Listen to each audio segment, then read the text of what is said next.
Entonces a continuar con la cuarta sesión, que es el hábito de diezmar y el compañerismo. Ya vimos dos de los cuatro hábitos. Cada uno de los cuatro hábitos son necesarios para alcanzar la madurez espiritual. Este es el nivel 2, descubriendo la madurez espiritual. Y para alcanzar la madurez necesitamos llevar la cruz de Cristo cada día. Y eso implica practicar hábitos del discipulado. Estos cuatro hábitos son la lectura,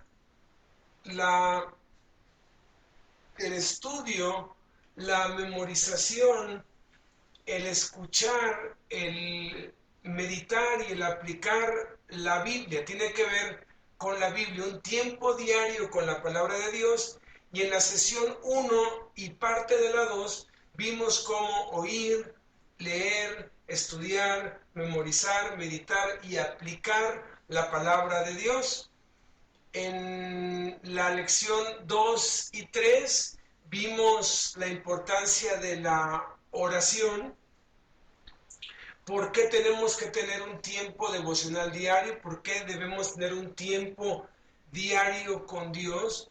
¿Por qué debemos orar? ¿Cómo debemos orar? Varias formas de cómo orar, de tal modo que podamos establecer una disciplina diaria, de preferencia por la mañana, para orar y leer. Eso es algo que tenemos que hacer diario. Ahora, los otros dos hábitos tienen que ver no con acciones diarias, sino con acciones periódicas pero constantes. Y el tercer hábito para alcanzar la madurez espiritual es el diezmar, y el cuarto hábito es el compañerismo. Entonces vamos a entrar en el tercer hábito, que es el diezmar, honrando a Dios. Primera de Corintios 16:2, el Espíritu Santo por medio de Pablo nos dice: cada uno de ustedes aparte algo de lo que ganó durante la semana y dedíquelo a esta ofrenda. Aparten de acuerdo a lo que el Señor les haya ayudado a ganar. ¿Cómo mi ofrenda refleja mi madurez espiritual? Porque acabamos de escuchar que dice, cada uno de ustedes, no está hablando de algunos o de los líderes, está hablando de cada uno. Ponga aparte algo, dice, para darlo como ofrenda, dice, de acuerdo a lo que el Señor les haya dado. Dios no nos va a pedir lo que no tenemos, Él nos pide de acuerdo a lo que Él nos da. Ahora, entonces, ¿cómo mi ofrenda refleja mi madurez espiritual? Segunda de Corintios 8:7.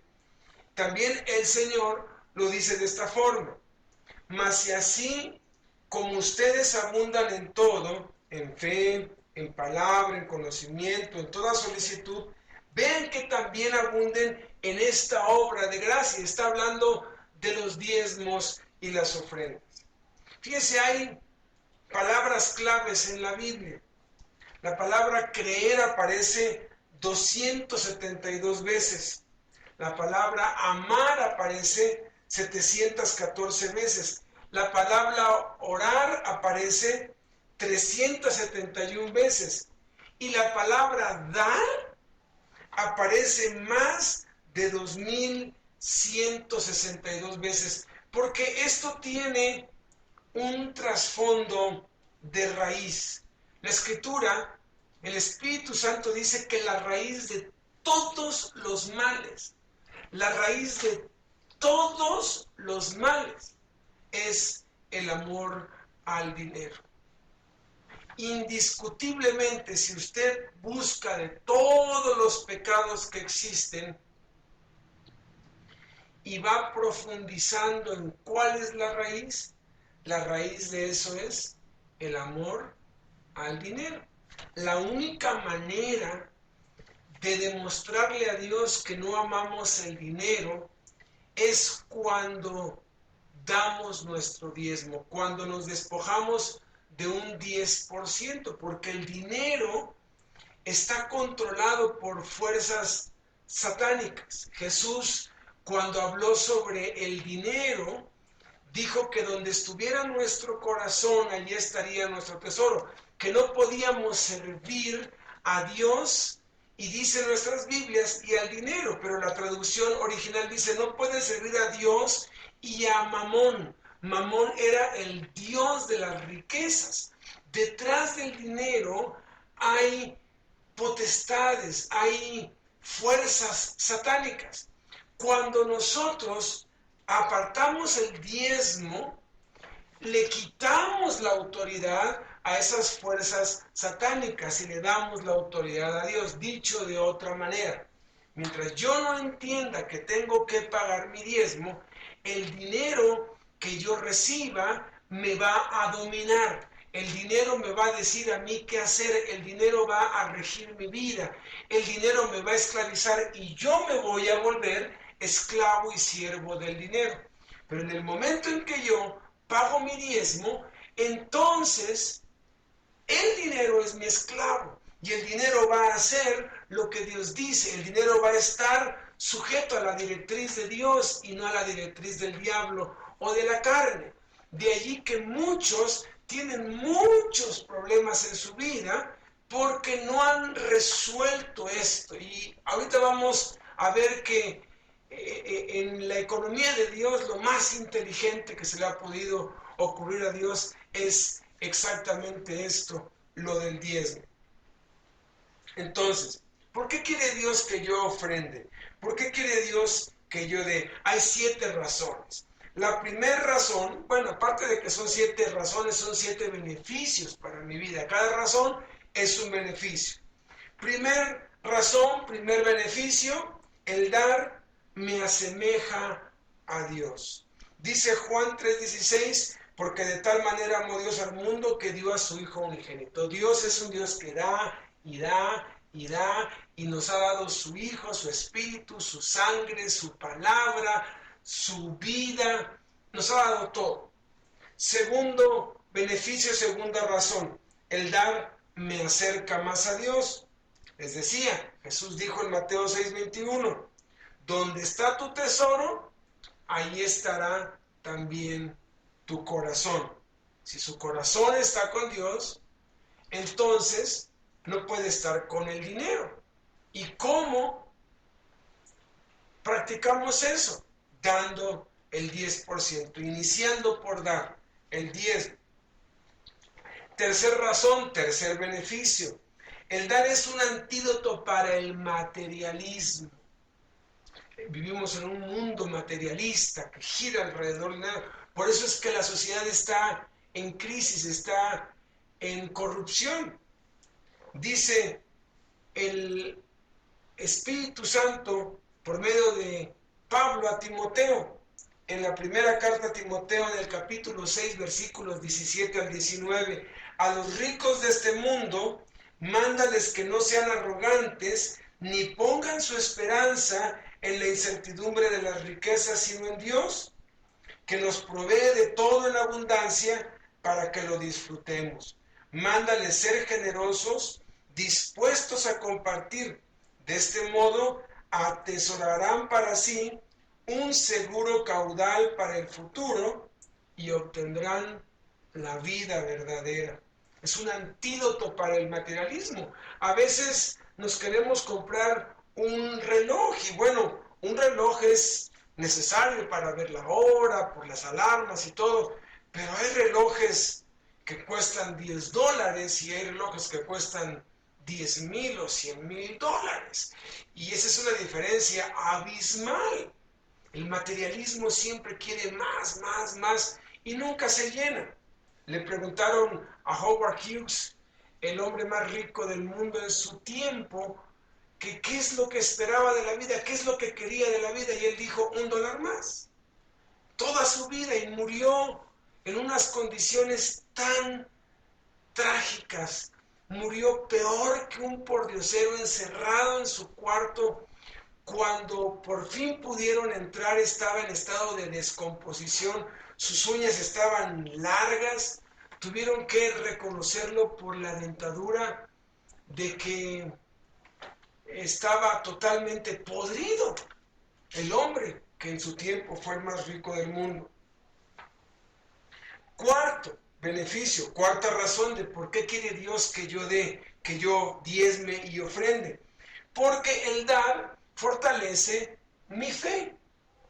Fíjense, Proverbios 3, 5, 9 y 10 dice: confía en el Señor con todo tu corazón y no te apoyes en tu propio entendimiento. Honra al Señor con tus bienes y con las primicias de todos tus frutos. Lucas 6:38 dice: dad y os será dado, porque con la medida con que miráis, se os volverá a medir. Algo maravilloso cuando uno empieza esta aventura del dar, es que uno empieza a dar y a dar y a dar, y uno empieza a recibir, porque si uno da, recibe. Es la ley de la siembra y la cosecha. Si yo siembro jitomates, voy a cosechar jitomates. Si yo siembro dinero, voy a cosechar dinero. Obviamente, esta siembra y cosecha no es para que yo me enriquezca y viva en la opulencia.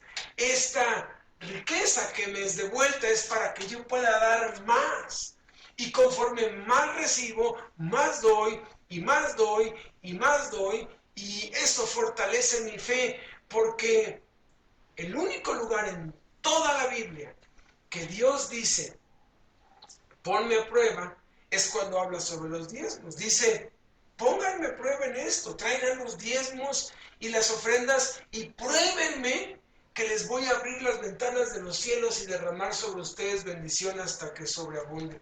Yo durante muchos años en las cárceles, yo les enseño esto a los presos, sí, a esos hombres que están en bancarrota total, y les digo, ¿quieren salir de su bancarrota? ¿Quieren salir de la miseria y de la pobreza? Empiecen a dar su diezmo. Claro que no me lo dan a mí, se establecen líderes y los diezmos se reparten entre los líderes adentro. Pero la bendición es para los que dan principalmente.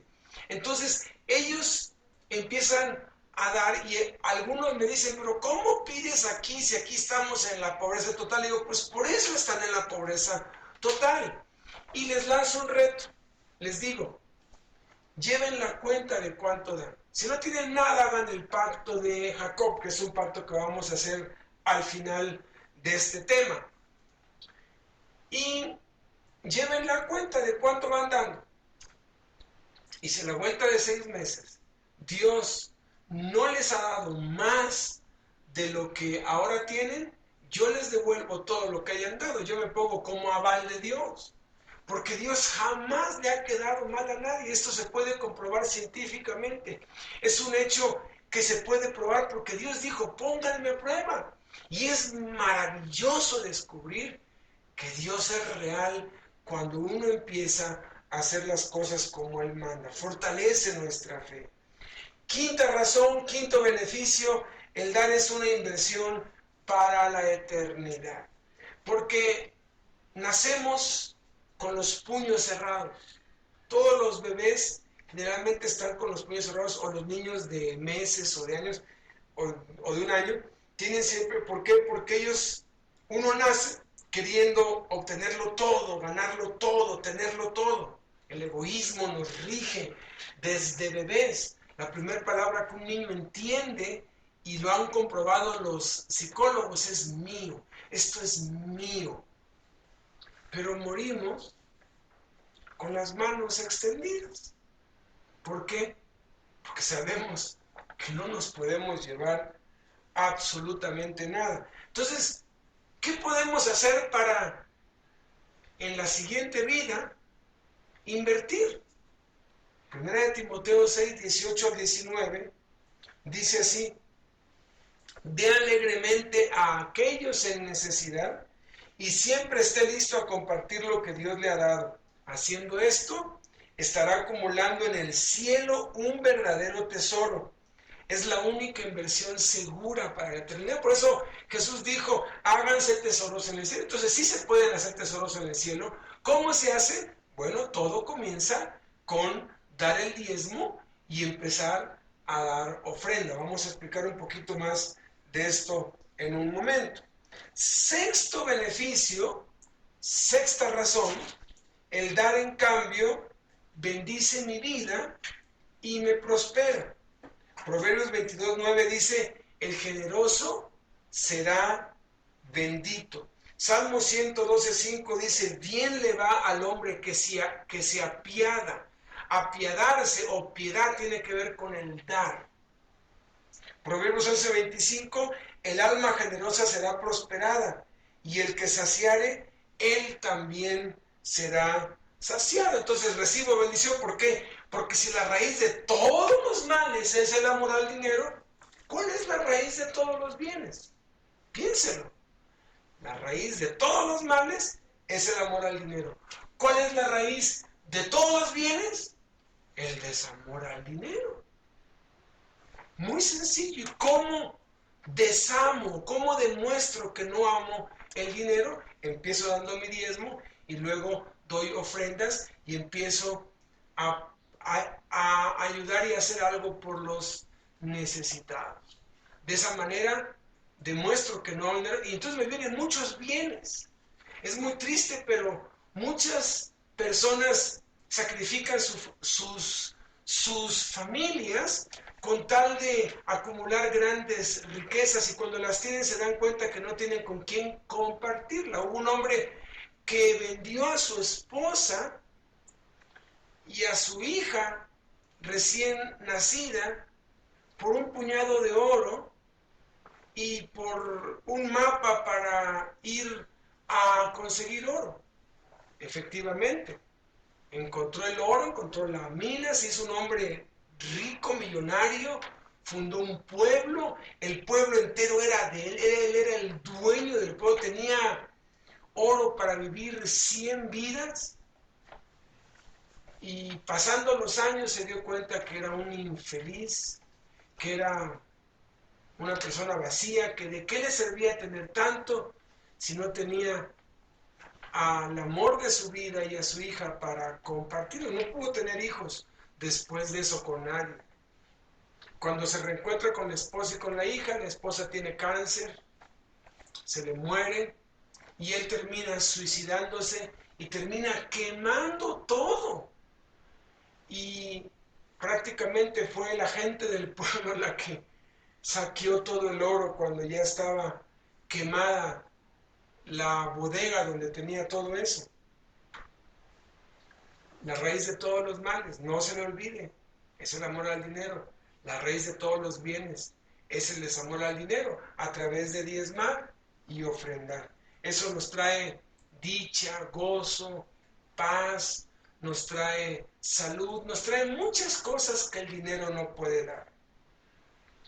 Séptima razón, séptimo beneficio, obviamente, resultado de todo lo que hemos visto, el dar me hace feliz.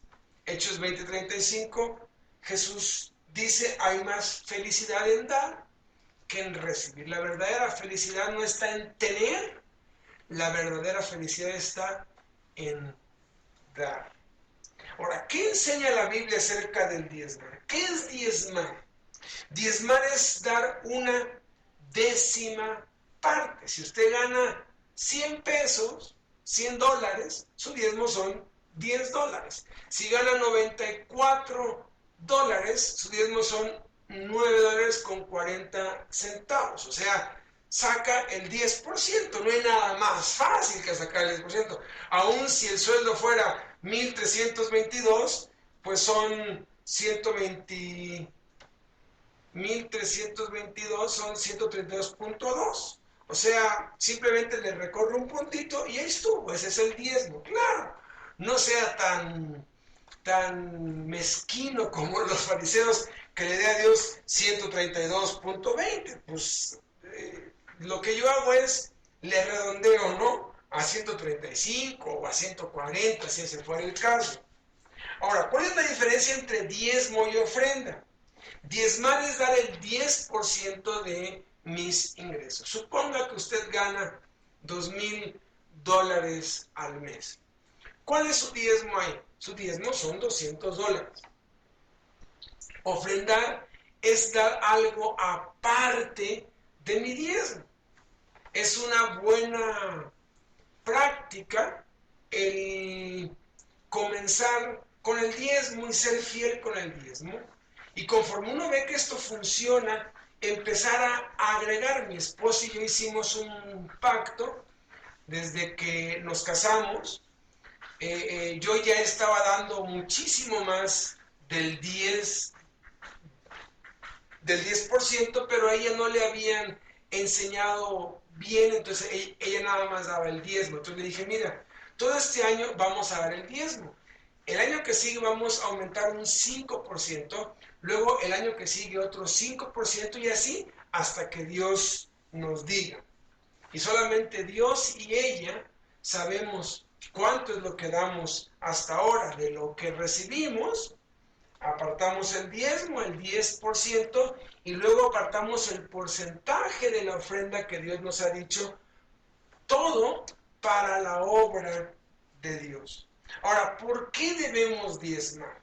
Hay 8 beneficios y 8 razones de por qué debemos diezmar. Ahora, si usted se da cuenta, las razones se convierten en beneficios, porque lo que Dios quiere es bendecirnos, Él quiere el bien para nosotros, y si el dinero representa el mal, el amor al dinero, no el dinero en sí, porque el dinero en sí no es malo, el sistema del dinero lo inventó Dios, lo puede usted descubrir en la Biblia. Dios fue el que inventó el sistema del dinero. El dinero no es malo, amar el dinero es malo. Entonces, si amar el dinero me trae males y desamar el dinero me trae bienes, Dios lo que quiere es bienes para nosotros. Entonces, por eso nos instruye y nos manda, ¿para qué? Para que podamos tener bienes. Pero cada razón, cada mandato es un beneficio, obviamente. Primer razón de por qué debo diezmar. Primer beneficio, porque Dios lo manda. Levítico 27:30 dice, el diezmo de todo lo que produces es del Señor, consagrado a Él. Segunda razón, segundo beneficio, porque Jesús lo ordena. Mateo 23:23, Jesús dice, sí, hay que diezmar, pero no se puede dejar a un lado lo que es aún más importante. Estamos obedeciendo a Dios, obedeciendo a Cristo. Y claro, Cristo dice, sí, diezmen, pero no porque diezmes ya tienes todo. Eso no implica que puedes dejar de orar, puedes dejar de leer, puedes dejar de ayudar a otros. Tercero, el diezmar demuestra que Dios tiene el primer lugar. Deuteronomio 14:23 dice, el propósito de los diezmos es que aprendas a poner a Dios siempre en el primer lugar de tu vida. Cuarta razón, el diezmar me recuerda que todo me fue dado por Dios. Deuteronomio 8:18 dice, mas acuérdate del Señor tu Dios, porque Él es el que te da poder para hacer riquezas. Dios le puede dar mucho dinero para que usted pueda bendecir a otros. Ese es el propósito. Le da a usted mucho porque usted ha aprendido a administrarlo para que a través de eso usted pueda ayudar a otros. Quinta razón, el diezmar expresa mi gratitud a Dios. Salmo 116:12 dice, ¿qué daré al Señor por todos sus beneficios para conmigo? Deuteronomio 16:17 dice, cada hombre dará lo que pueda de acuerdo con la bendición que el Señor tu Dios te haya dado. ¿Está agradecido con Dios? Bueno, de esa forma yo le digo a Dios, gracias. Sexta razón, dice Dios que el rehusarse a diezmar es robarle a Él. Malaquías 3 del 8 al 10 dice, ¿robará el hombre a Dios? Pues uno dice, pues es imposible. Pero Dios dice, pues ustedes me han robado. Y el pueblo pregunta, ¿en qué te hemos robado? Y Dios contesta, en los diezmos y en las ofrendas, dice el Señor de los ejércitos. Y luego dice, pruébenme ahora en esto, si no les abriré las ventanas del cielo y derramaré para ustedes beneficios, bendición, hasta que sobreabunde. Fíjese, dejamos de ser ladrones. Empezamos a ser verdaderamente honestos. ¡Qué bendición! Si usted no está pagando su diezmo, usted le está robando a Dios. Séptima razón, El diezmar prueba que yo realmente amo a Dios. Juan 14:15 dice, si me aman, guarden mis mandamientos. Entonces, si yo no obedezco, 2 Corintios 8:8 dice, pero ahora deseo que procuren sobresalir en esta gracia de dar con alegría.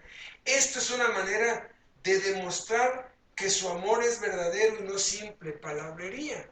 Si yo a mi esposa todo el tiempo le digo te amo y eres lo mejor y eres la más hermosa y la más linda, pero no le doy dinero para comer, pues me va a decir ya cállate y tengo hambre, dame de comer.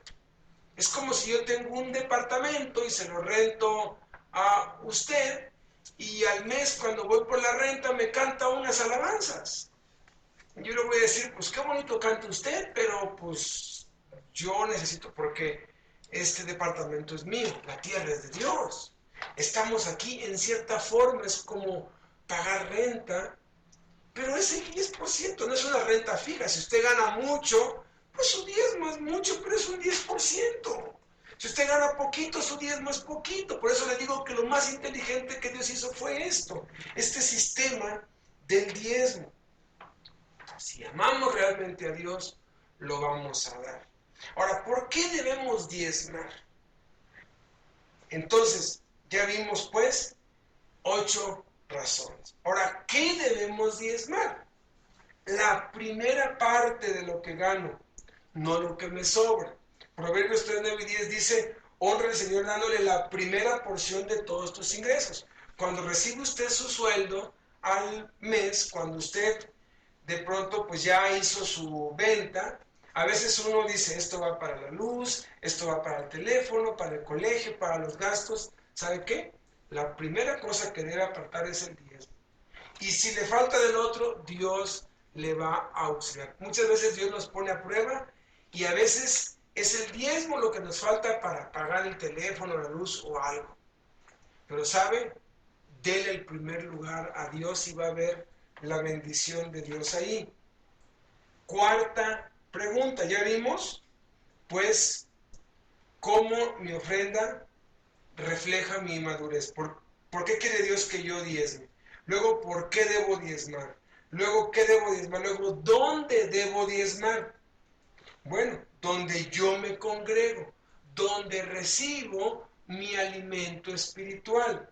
Dice Malaquías 3:10, traigan todo el diezmo al alfolí. Si yo estoy yendo a una iglesia o a una iglesia en casa, o a un grupo, ahí es donde yo debo dar mi diezmo, donde yo estoy recibiendo mi alimento espiritual. Ahora hay que tener cuidado, porque si la iglesia donde yo voy es lo que me pasó a mí hace muchos años, hace como unos 20 años nos dimos cuenta que la iglesia donde estábamos yendo, nuestros diezmos los estaban usando para comprar edificios y bienes raíces y salones de baile y alquilaban eso para fiestas y nos dimos cuenta que no era correcto. Entonces yo decidí darlo a los pastores dentro de la cárcel porque pues aun cuando yo voy, pues yo recibo de ellos porque son mis pastores también.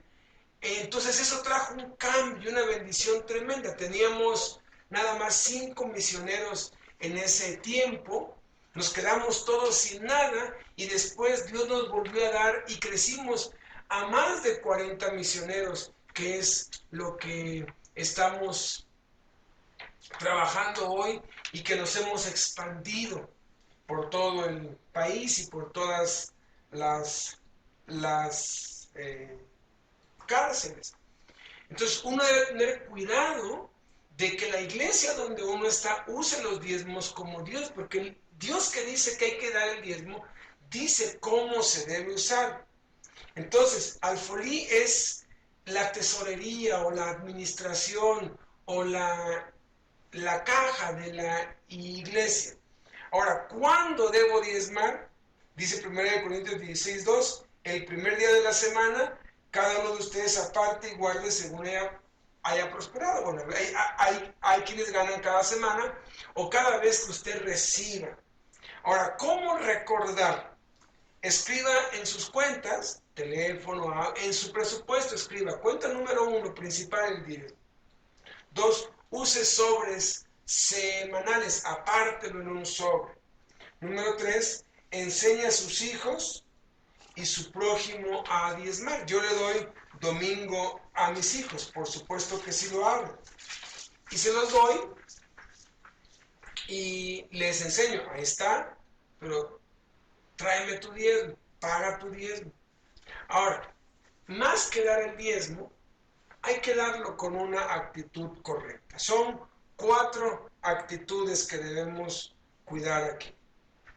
Primero es dar voluntariamente. Dice 2 Corintios 9, 7 y 12, que cada uno dé como propuso en su corazón, no de mala gana ni por obligación, porque Dios ama al dador alegre. Porque si el deseo está allí, su regalo es aceptable de acuerdo a lo que tiene, no a lo que no tiene. No, nunca deje que lo obliguen, que lo amenacen. Usted se va a quedar en bancarrota si nada. Dé voluntariamente. Hágalo porque usted desea darlo, no porque se lo impone, no porque lo manipula. Segundo, dar con alegría. 2 Corintios 9:7 dice, porque Dios ama al dador alegre. Si usted siente pesar de dar el diezmo, no lo dé. Eso significa inmadurez espiritual. Usted necesita crecer. A un niño le cuesta mucho porque de 10 pesos le queda uno y le duele, sí. Pero uno de mis hijos me enseñó una lección grandísima. Hace unos 4 años, él tendría 6 o 7 años, vino y me dijo, papá, quiero pagar mi diezmo. Le dije, dame. Pero él me extendió la mano y me dijo, no, tú dame. Le dije, no, hijo, si quieres pagar tu diezmo, pues dame tu diezmo. Me dijo, no, dame para que te dé mi diezmo. Entonces entendí, saqué 10 pesos y se los di. Y fue corriendo a su pequeña alcancía que tenía y tomó un peso y me lo trajo y me dijo, aquí está mi diezmo. Como a la hora, vino otra vez conmigo y me dijo, papá, quiero pagar diezmo, y me extendió la mano, lo entendí y le di otros 10 pesos. Fue a su alcance y tomó otro peso y me lo dio. Como a las 2 horas, volvió a venir y me dijo, quiero pagar diezmo otra vez. Y fue cuando Dios me abrió los ojos y me reveló esta gran verdad. Todo lo que tenemos viene de parte de Dios. Todo, absolutamente todo. Entonces, no puede el hombre recibir nada si no le fuera dado del cielo. Fíjese bien en esto. Si yo diezmo, es que Dios me dio para que yo diezme. Entonces, si usted no tiene nada, dígale a Dios, Señor, quiero diezmar, pero no tengo nada, dame para diezmar. ¿No le parece un motivo de una alegría increíble? ¡Qué increíble es Dios!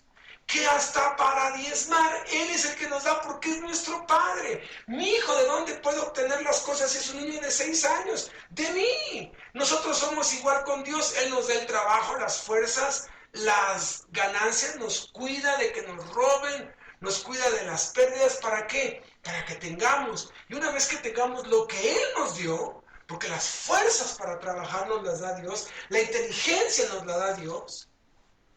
Entonces dice, dame el diezmo. Qué maravillosa lección aprendí. Entonces yo desde ahí empecé, Padre, quiero dar más diezmo, quiero dar más diezmo, quiero dar más diezmo. Porque mientras más diezmo doy, más ingresos tengo. Tercero, dar generosamente. 2 Corintios 9:6 dice, según sus posibilidades y aún más allá de sus posibilidades, dieron de su propia voluntad, suplicándonos con mucho ruego el privilegio de participar en el sostenimiento de los santos. Entonces, dé generosamente, o sea, empiece con el diezmo y luego añádale un 5, luego un 10, de vez en cuando de un poco más, o sea, sea generoso, porque el alma generosa será prosperada. Y número 4, actitud cuarta, dar con expectación. 2 Corintios 9:6 también dice, el que siembra escasamente también segará escasamente.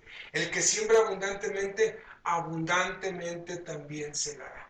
Entonces, siembre y con la expectativa de que Dios me va a dar mucho. A veces Dios no nos los regresa económicamente, pero nos lo devuelve con salud, con armonía, con gozo, con paz, cosas que el dinero no puede comprar. Porque Nelson Ned, el cantautor muy famoso, él dice que el dinero son muy pocas cosas las que puede comprar. Puede comprar una cama, pero no el sueño. Puede comprar una mujer, pero no su fidelidad ni su amor. Puede comprar un hospital, pero no la salud. Puede comprar un templo, pero no puede comprar a Dios. Entonces, el dinero, muy pocas cosas puede comprar. Y todo lo que no se compra ni se puede comprar con dinero es lo que Dios nos da cuando aprendemos este principio. Ahora, la clave para dar está en 2 Corintios 8:5. Primeramente se dieron a sí mismos al Señor. Dios lo quiere a usted más que a su diezmo, pero si Él tiene su corazón, va a tener su bolsillo. Si Dios no tiene su corazón, no tiene su bolsillo. Pensemos en nuestros hijos. ¿Acaso le damos el diezmo a nuestros hijos? Claro que no, les damos muchísimo más. A veces nos despojamos de todo lo que tenemos por nuestros hijos, porque los amamos, porque tienen nuestro corazón. Bueno, si Dios tiene nuestro corazón, nos vamos a dar a Él. ¿Qué le parece si hacemos una oración de compromiso? Cierre sus ojos ahí donde está. Incline su rostro y ore junto conmigo. Señor, sé que me amas y que quieres lo mejor para mí. Reconozco que todo lo que tengo o que tendré viene de ti, Padre. Me interesa más el complacerte que el adquirir más posesiones. Quiero que tengas el primer lugar en mi vida y quiero empezar a diezmar como tú lo has mandado, en gratitud por todo lo que has hecho por mí y esperando que seguirás proveyendo para mí. Me comprometo a regresarte por lo menos el 10% de todas mis ganancias para ti. Quiero empezar a invertir para la eternidad. Ayúdame a serte fiel en este compromiso. En el nombre de Jesús. Amén. Qué bendición. Empiece a hacerlo a partir de hoy. Vamos a tener una pausa de 1 minuto para continuar con la segunda parte de esta cuarta sesión con el hábito del compañerismo.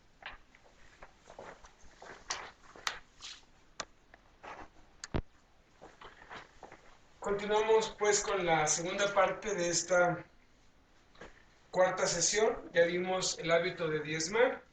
Ahora vamos a ver el hábito del compañerismo, participando en la familia de Dios. Hebreos 10:25 nos dice: no dejemos de asistir a nuestras reuniones como hacen algunos, sino démonos ánimo. Entonces, el compañerismo no tiene que ver únicamente con asistir a una reunión, a un servicio, a un culto. El compañerismo va mucho más allá de, entre comillas, ir a la iglesia. Ahora, ¿por qué es importante tener compañerismo los unos con los otros? No solamente durante un servicio, sino también compartiendo el pan juntos, sirviendo juntos, recreándonos juntos, teniendo actividades juntos con nuestros hermanos en Cristo, con aquellos que se reúnen en el lugar donde nos reunimos. Bueno, primero, porque yo pertenezco a la familia de Dios junto con otros creyentes. Gálatas 6:10 dice: mientras tengamos oportunidad, hagamos el bien a todos y en especial a los de la familia de la fe. Tenemos que hacer bien a todos, pero tenemos que empezar con nuestra familia en la fe, con aquellos con quienes nos congregamos en una casa o en un lugar. Efesios 2:19 dice que ya no somos extranjeros ni forasteros, sino conciudadanos de los santos y miembros de la familia de Dios. Tenemos una nueva ciudadanía. Esa ciudadanía está en los cielos. Somos peregrinos y extranjeros en esta tierra, pero nuestra familia está esparcida por todo el mundo y nuestra familia directa es aquella en donde nos reunimos. Es como el que nace en la tierra, pertenece a la raza humana. Nosotros hemos nacido de nuevo, pertenecemos al reino de Dios, a una nueva humanidad, a una nueva naturaleza. Y esa nueva familia, esa nueva raza, somos aquellos que hemos nacido de nuevo y ahora creemos en Jesucristo y le seguimos. Romanos 12:5 dice, así nosotros siendo muchos, somos un solo cuerpo en Cristo, pero todos somos miembros los unos de los otros. Nos pertenecemos los unos a los otros. El cristiano no se compromete con un grupo de otros creyentes para orar.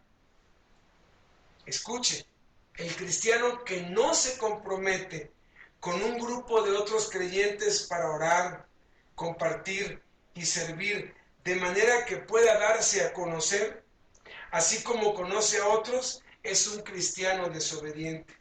No está dentro de la voluntad de Dios, por más que pregone su teoría, no está obedeciendo al Señor, dice el doctor Ray Orland, un prestigiado cristiano. Porque aquel que dice, no, yo puedo solo, yo lo hago solo, yo no necesito de otros, está fuera de contexto. Dios nos creó para estar en comunidad, para estar en sociedad. Y todos los seres humanos nos gusta estar, todos pertenecen a algún tipo de comunidad o sociedad, llámese club, llámese equipo, llámese un bar, llámese como sea, pero nos gusta pertenecer a algo, le da sentido a nuestra vida. Ya que hemos nacido de nuevo, pertenecemos a la iglesia. Entonces, tenemos que darnos a conocer, abrir nuestro corazón los unos con los otros. Segunda razón de por qué es importante tener compañerismo los unos con los otros. Porque necesito estímulo, apoyo y ánimo para crecer espiritualmente. Fíjese que muchos creen que nada más con leer y orar van a crecer espiritualmente. Pero eso está lejos de la realidad porque es la mitad. Son una cuarta y dos cuartas, un medio. En la otra cuarta parte está en dar, no solamente en dar dinero, sino también dar el tiempo, el talento, darnos a nosotros mismos, ponerlo en la práctica. Y lo que completa nuestro crecimiento espiritual es el compañerismo, es el estar en un grupo donde va a haber diferencias, donde va a haber desacuerdos, donde va a haber acuerdos, donde va a haber días buenos, días malos. Dice Hebreos 10:24, considerémonos los unos a los otros para estimularnos al amor y las buenas obras. O sea, quienes no estén haciendo nada, pues estimularlo. Mire, estoy yendo con los niños de la calle, es una bendición, Dios nos está usando, y animarlos a que lo hagan. Eclesiastés 4:10 dice, mejor dos que uno solo, porque si cae uno, el uno levantará a su compañero, pero hay del otro que cae cuando no hay otro que lo levante. Dice que son mejores dos que uno. Siempre tenemos días buenos, días malos, y cuando estemos abajo, ahí van a estar los otros para levantarnos. Y cuando estemos arriba, estaremos allí para levantar a otros. Tercera razón, necesito ser responsable para crecer espiritualmente. Al yo comprometerme con un grupo, con una iglesia en casa, estoy asumiendo una responsabilidad. Proverbios 27:17 dice, la gente aprende una de la otra, justamente como el hierro con el hierro se afila. A veces Dios nos pone con personas que no nos caen bien o que hay roces y hay piques, no hay química pues. Pero precisamente nos pone Dios con personas así para que aprendamos a amar, porque si todas las personas fueran amorosas, bondadosas, amables, pues no sería ningún desafío. No nos costaría amar una persona amable, no cuesta trabajo amarla. Cuesta trabajo amar a personas difíciles como nosotros. Y ahí es donde tenemos que irnos afilando, porque el carácter de una persona se forma con los roces que tiene con otra. Por eso es que no hay iglesia perfecta, porque todas las iglesias están compuestas de personas imperfectas y la mayor parte de personas difíciles, de tal manera que cuando la persona cambia, la gente alrededor se sorprende y dice, pero ¿cómo hiciste? Tu carácter cambió. Eras un gruñón, eras un malhumorado, ahora todo el tiempo estás sonriendo, todo el tiempo estás de buenas, eres amable, paciente. Y eso es lo que se logra. Eso que aprendemos en la teoría cuando leemos y oramos y reforzamos al alejar los males de nuestra vida, al dar de nuestro tiempo, dinero y talentos, se lleva al laboratorio. Podríamos decir que los 3 primeros hábitos son para ejercitarlos en la comunidad. Si yo no lo pongo en práctica, es como si yo estudio medicina y nunca voy a un hospital. Pues es absurdo. Del mismo modo, yo oro, leo, diezmo y ofrendo, pero no tengo compañerismo con otros. Pues si todo lo que hago es para nuestras relaciones. Jesús no dijo, en esto conocerán que son mis discípulos en que oran todo el día.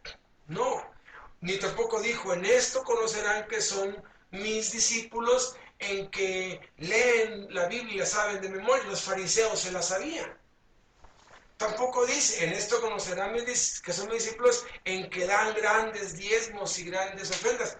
Los fariseos también lo hacían. El problema de los fariseos es que ellos se habían segregado y habían hecho una élite y todo giraba para ellos alrededor de dinero. Aun cuando daban su diezmo eran avariciosos, codiciosos, hacían todo para quedar bien con la gente, no le importaba a los fariseos la gente.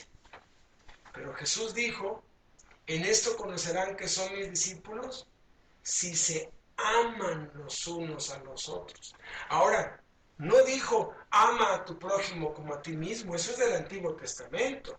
En el Antiguo Testamento se decía, ama a tu prójimo como a ti mismo, y ese es un mandamiento muy cómodo, porque el prójimo, de acuerdo a lo que enseñó Jesús, únicamente es aquel que merece que yo lo ame. Jesús mismo lo enseñó cuando alguien le dijo, ¿quién es mi prójimo? Le dijo, habían 3, un sacerdote, un levita y un samaritano que pasaron con alguien que fue asaltado por unos ladrones. El sacerdote se fue, el levita se fue y el samaritano lo cargó, lo curó, lo llevó a un mesón, dio de su dinero y preguntó Jesús, ¿quién es el prójimo de aquel que cayó en manos de los ladrones? Hay 3 opciones. ¿El sacerdote? No. ¿El levita? No. ¿El samaritano? Sí.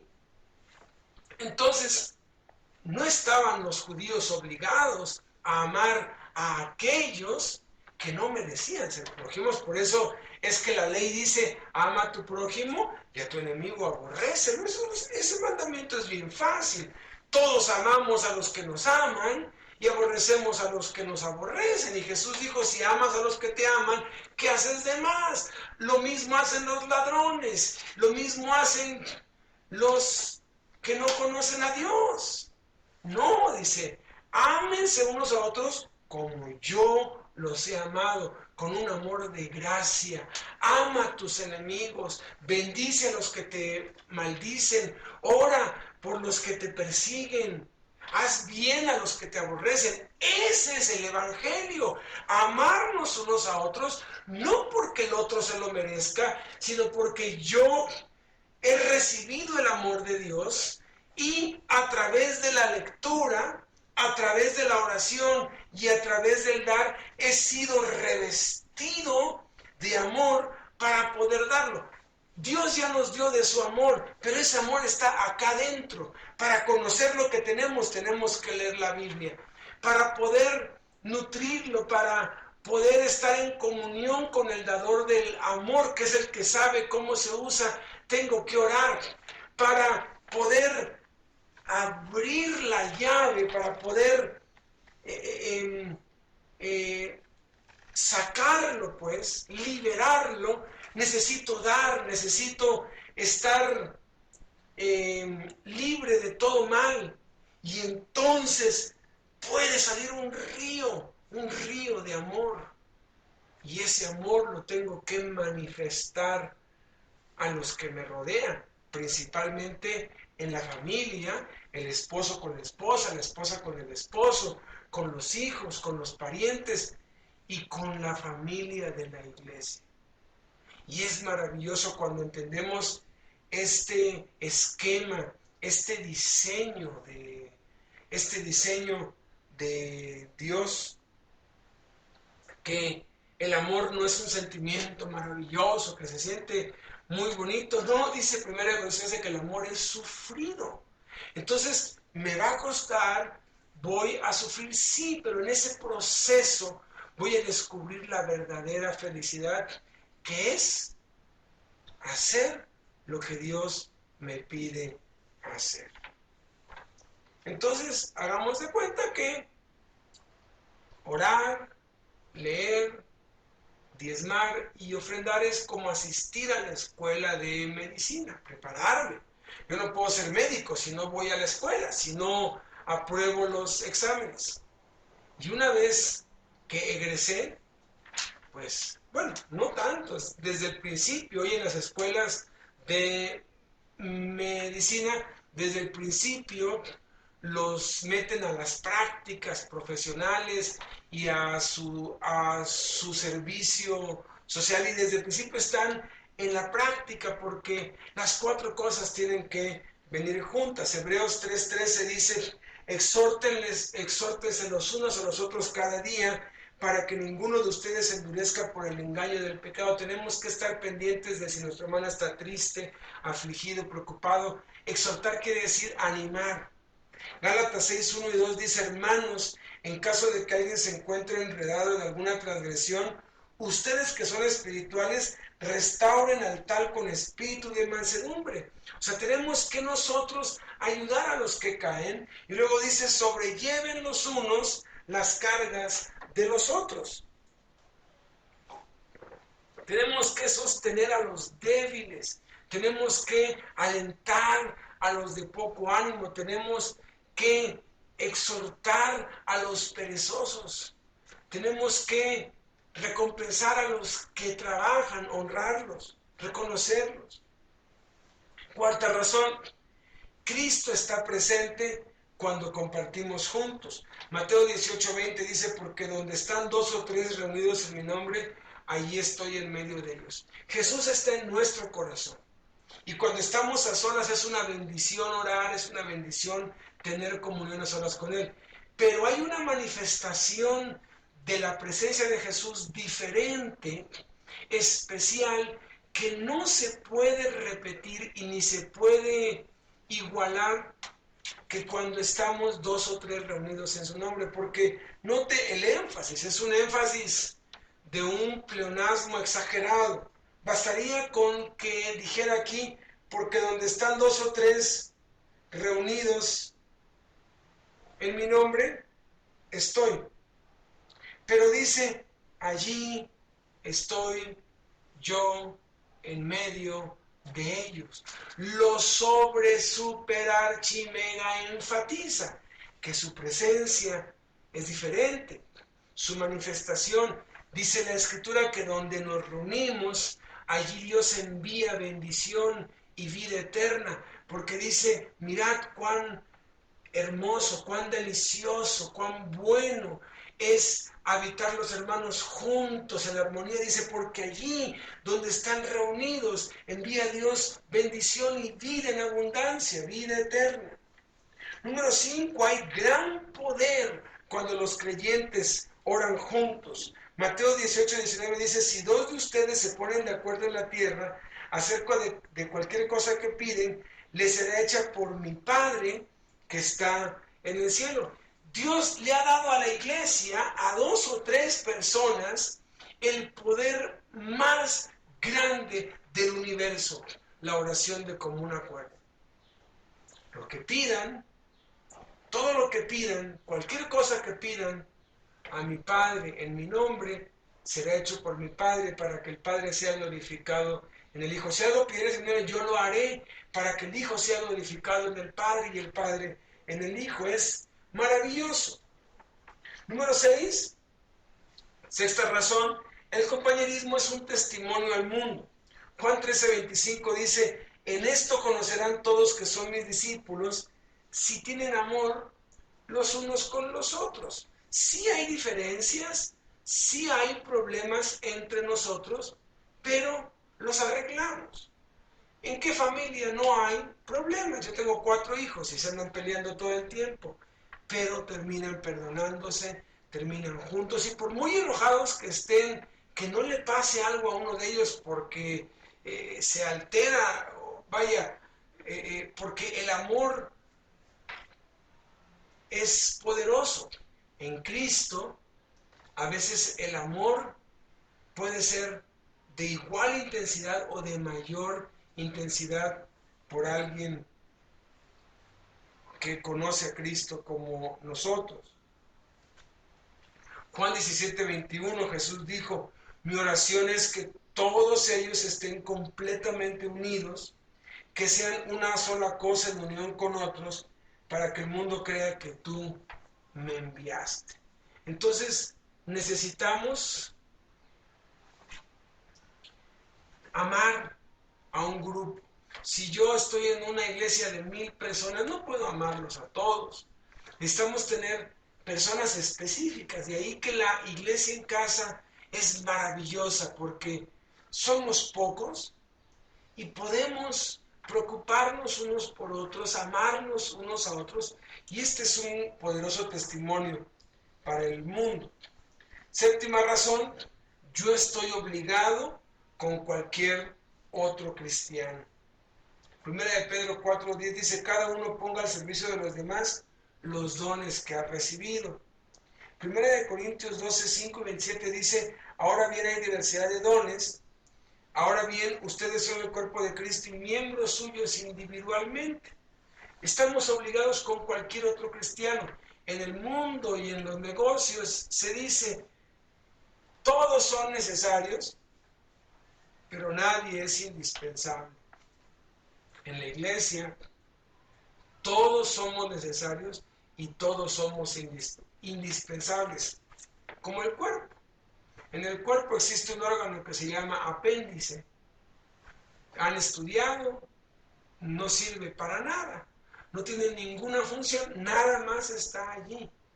Ah, pero qué bendición es el apéndice. Cuando yo le pregunté a mi suegro para qué servía el apéndice, me dijo, para que los doctores subsistamos, me dijo, porque nomás se inflama tantito y hay que operar, y los médicos pues de eso viven, de eso comen.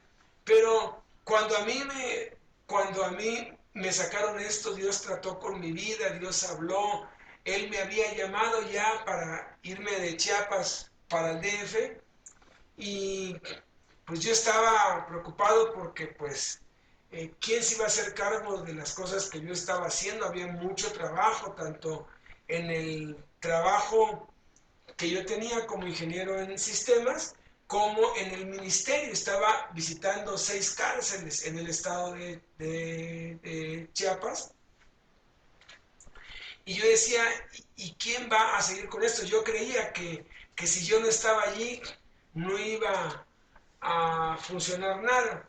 Y me vino esto y estuve 40 días sin poder salir porque se me complicó un poco. Entonces estuve en cama 40 días Y Dios me demostró que el mundo sigue girando sin mí, que las cosas siguen trabajando, pero Él me había llamado. Entonces ese apéndice sirvió para que yo finalmente le dijera a Dios, sí, papá. Y cuando me di cuenta que iba a funcionar todo, me di cuenta del jalón de orejas de Dios para mi vida. Llamé a unos de las mudanzas, empaqué las cosas y las mandé para la Ciudad de México. Y en cuanto fui con el médico y me dijo, ya puede usted viajar, tomé el avión y me vine. Ahora, la Biblia habla mucho de los unos a los otros, del compañerismo.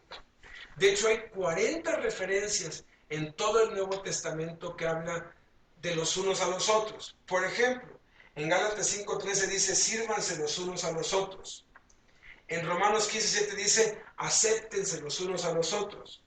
En Colosenses 3:13 dice, perdónense los unos a los otros. En Romanos 16:16 dice, salúdense los unos a los otros. En Gálatas 6:2 dice, sopórtense las cargas los unos a los otros.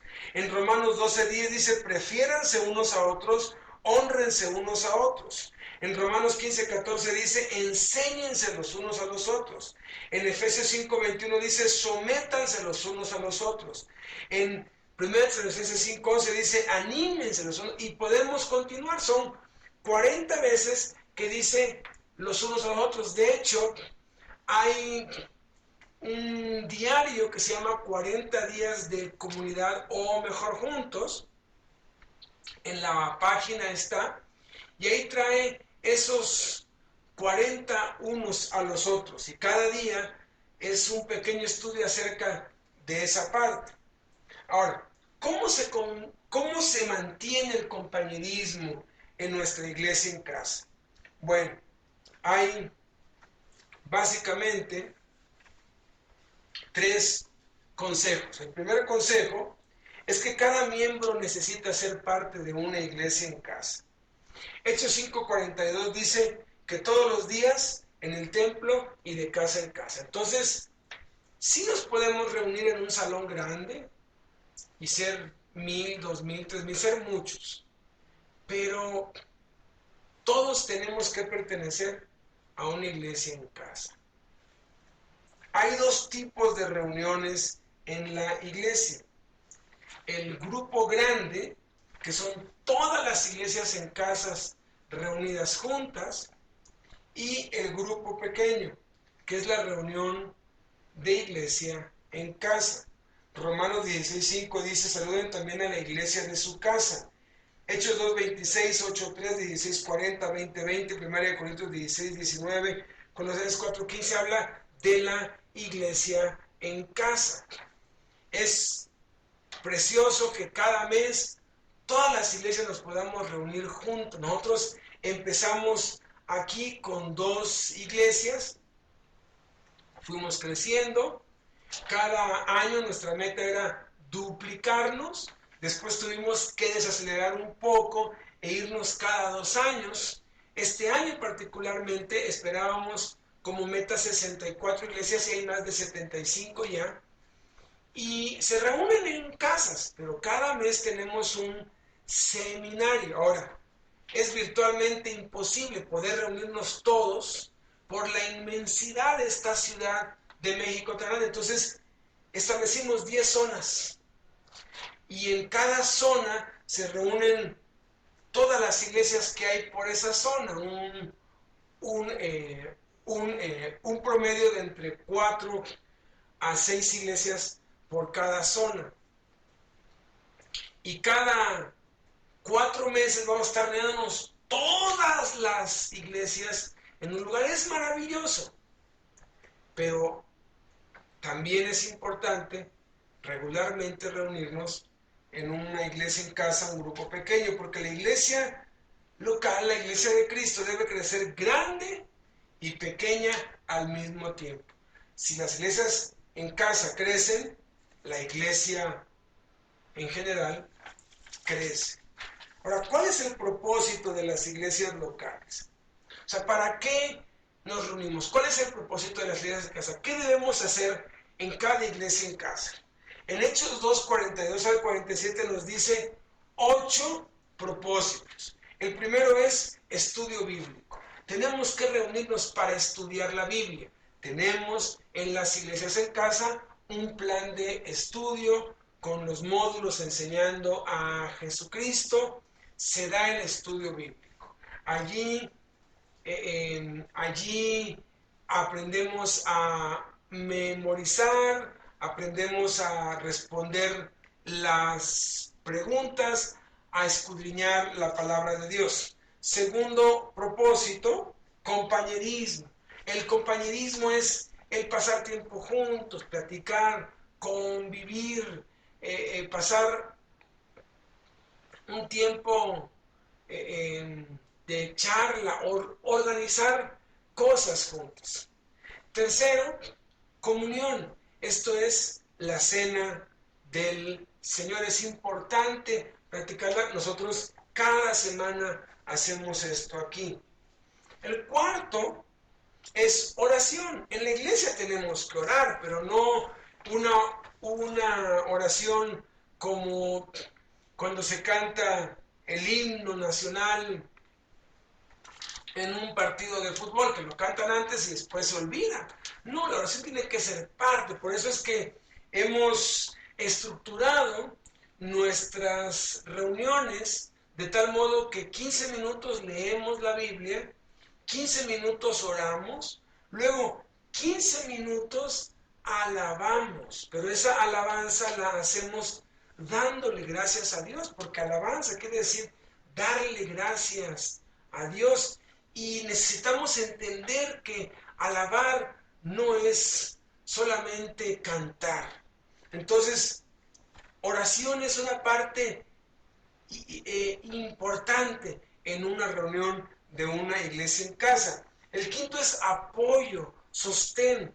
Procuramos siempre dar algo, siempre ayudar con algo, siempre ver de qué forma apoyamos. Hay gente que luego no tiene ni siquiera para trasladarse para acá. Les apoyamos con lo del pasaje. Y cada iglesia debe ver la forma, no de cómo sacarle a la gente, sino de cómo darle. Porque para eso estamos, apoyarnos unos a otros. Sexto, social. Algún cumpleaños, alguna fiestecita, simplemente ir a un día de campo, o sea, simplemente tener una vida normal. 7, cantar, alabar. Es importante cantar. Es una parte que tenemos que hacer, tenemos que cantarle a Dios porque Él es digno. Y la octava el octavo propósito es alcance evangelístico. Evangelizar a los que nos rodean, invitarlos. Ahora, con esto terminamos el cuarto hábito.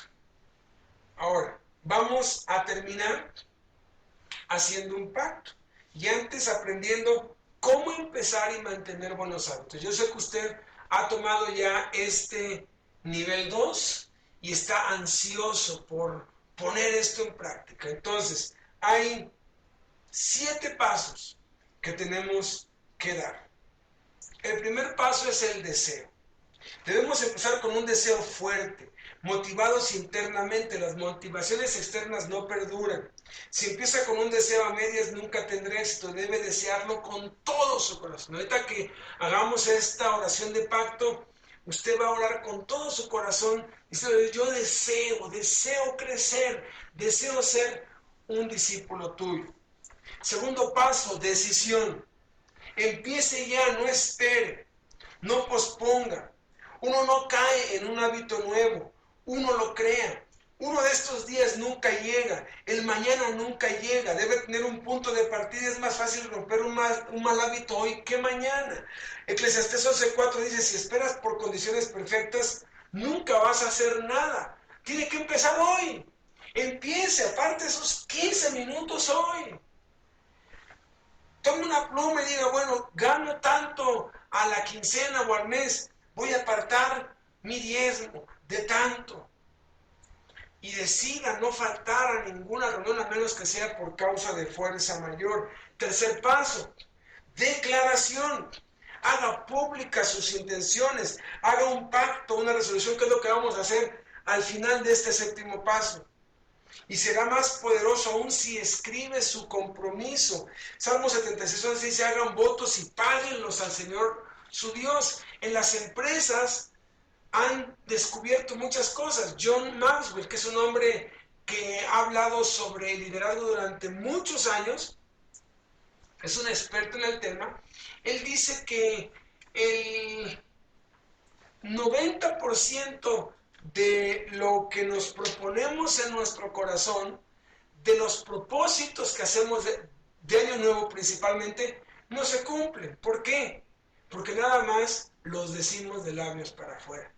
Pero fíjese bien, el 75% de los propósitos que escribimos como una resolución y que declaramos, se cumplen. Por eso es que las empresas, a todo el que quiere trabajar, le piden un plan de trabajo. Dame tu visión, tu misión, tu estrategia, qué es lo que vas a hacer, tu plan de trabajo, porque si no tienes nada escrito, seguramente no vas a cumplir nada. Por eso es que Dios nos dio su palabra escrita y no nos dio un DVD o un audio, porque lo que uno escribe tiene mucho poder. Escriba su resolución de lo que va a hacer, que es lo que vamos a hacer en este pacto. Este pacto está escrito aquí, pero usted lo puede escribir, lo puede poner en un marco y ponerlo enfrente de usted para que esté allí pendiente, esté atento a lo que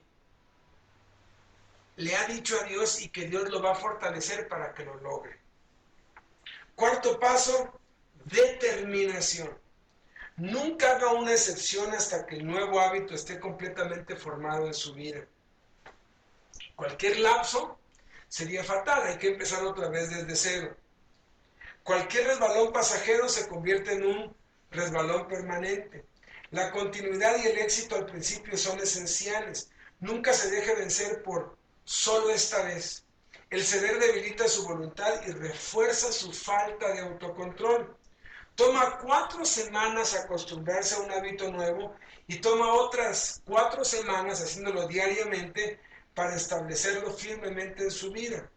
Toma de 7 a 21 repeticiones para aprender algo. Entonces debe tener una determinación férrea, pues tiene que perseverar, esforzarse en la gracia. Quinto paso, hágalo. Tan pronto como siente el menor deseo o urgencia para practicar este nuevo hábito, hágalo. No espere, aproveche cualquier oportunidad para reforzar su hábito. El deseo no le va a durar mucho tiempo, así que si tiene el deseo, hágalo. Después de esto, coma o haga lo que tiene que hacer, pero no se vaya a dormir sin empezar el día de hoy. Sexto paso, duplíquese. Consiga un compañero, los hombres, o una compañera, las mujeres, que le apoye y anime. El esposo con la esposa puede ser, o la madre con la hija, o con el hijo, pero poniéndose de acuerdo, lo pueden lograr. Eclesiastés 4:9 dice: mejores son 2 que 1, porque si cayere, el uno levantará a su compañero. Séptimo paso, dependa de Dios. Confíe en el poder de Dios para que le ayude a establecer. No lo está haciendo en sus fuerzas, lo está haciendo por Dios, y Él es más interesado en que usted crezca espiritualmente. Recuerde, Satanás no quiere que usted desarrolle ningún hábito que le ayude a crecer espiritualmente o ser más como Cristo. Así que le hará todo lo que pueda hacer para hacerlo caer y desanimarlo. Ore. Filipenses 2:13 dice que Dios es el que produce en ustedes tanto el querer como el hacer para cumplir su buena voluntad. Si usted está viendo esto, está oyendo esto, es porque usted quiere. ¿Y por qué quiere? Porque Dios se lo puso. Y si Él puso el querer, Él va a poner el hacer. Entonces, cierre sus ojos y vamos a hacer este pacto. ¿Qué le parece? Este pacto con Dios. Y dígale así: Señor Jesús, habiendo conocido los hábitos que Jesucristo mandó que practique y desarrolle, para mi crecimiento espiritual hacia la madurez, yo hago el siguiente pacto contigo. Apartaré un tiempo cada día para leer tu santa y bendita palabra y para orar, Señor, para hablar contigo. Así como Jesús permanecía en tu palabra y él oraba todos los días, yo, Señor, lo voy a hacer. Apoyaré voluntariamente el testimonio de mi iglesia, dando el 10%, mi diezmo, y ofrendando como proponga en mi corazón, así como mandó Jesús, que tenemos que diezmar y que tenemos que dar, y se nos dará. Y Padre, yo hago esta resolución de asistir a la iglesia en casa, Señor, teniendo compañerismo con otros creyentes, Señor, moldeando mi carácter y aplicando todo lo que recibo de ti en oración y a través de tu palabra, y de todo lo que soy liberado por no amar el dinero, para vertirlo en aquellos con los que me reúno y de allí poder llevarlo a los que están afuera y que no te conocen. En el nombre de Jesús. Amén. Usted tiene sus hojas ahí. Póngale una palomita a cada cuadrito del pacto que acabamos de hacer. Escriba su nombre. Ponga su firma. Ponga la fecha de hoy. Y vaya con su pastor. Si su pastor está ahí en su casa, pídale que se lo firme. No estoy hablando de un pastor oficial. Puede ser que su pastor sea alguien por teléfono o por internet. Pues bueno, mándele un correo y dígale, por favor, dese por enterado que he completado, que he hecho este pacto. Ahora, ¿qué es lo que sigue? Bueno, intégrese a la lectura bíblica. En la casa debemos tener 15 minutos de lectura bíblica. ¿Cómo se organiza la iglesia en casa? 2 horas. Primeros 15 minutos, lectura. Segundos 15 minutos, oración. Siguientes 15 minutos, acciones de gracias. Ahí llevamos 45 minutos. A veces en este proceso queda tiempo. Si quedan unos 10 minutos, en la acción de gracias puede incluir unos cantos ahí, unas alabanzas. A veces queda, porque a veces somos 4 o 5 y pues cuando se ora pues son 5 minutos y las horas 5 minutos 10, pues quedan de 30 minutos quedan 20, pues pongo unos cantos. Si sabe tocar, toque algo. O pongo un disco y cante con el disco. Luego, los siguientes 45 minutos son para la clase, para el módulo audiovisual. Hay desde el módulo 1 hasta el módulo 12. En la página de internet los puede encontrar gratuitamente, puede accesar allí. Entonces, en este punto llevamos 1 hora y media.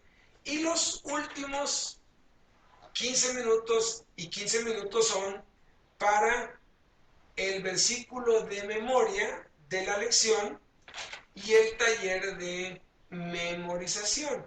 A veces queda un poquito de tiempo, pues una vez por semana puede practicar la cena del Señor. Entonces, eso hágalo 2 veces por semana. Si tiene dudas, por favor escríbanos. El correo de los cursos es cursosaudiovisualesfe@gmail.com, para que tome los cursos, siga tomando los cursos. Si tiene dudas, mándenos un correo, díganos cómo, le daremos todas las instrucciones de cómo tomar los cursos por usted mismo. Participe de la cena del Señor. Si tiene dudas, vea alguna transmisión de la iglesia en casa donde hay cena del Señor, vea cómo se hace. Y siga al siguiente mes al nivel 3, que es descubriendo mi ministerio y mis dones espirituales, en donde ya implica empezar a servir a Jesucristo. Que la paz de Dios sea con usted. Felicidades, porque hoy ha comenzado una aventura maravillosa de crecimiento hacia la madurez. Le pido a Dios que su paz, que sobrepasa todo entendimiento, y su gracia, la gracia de Cristo que le fortalece para lograr lo imposible, sean con usted en este nuevo principio, en esta aventura del crecimiento espiritual, en el nombre de Jesús. Amén. Amén.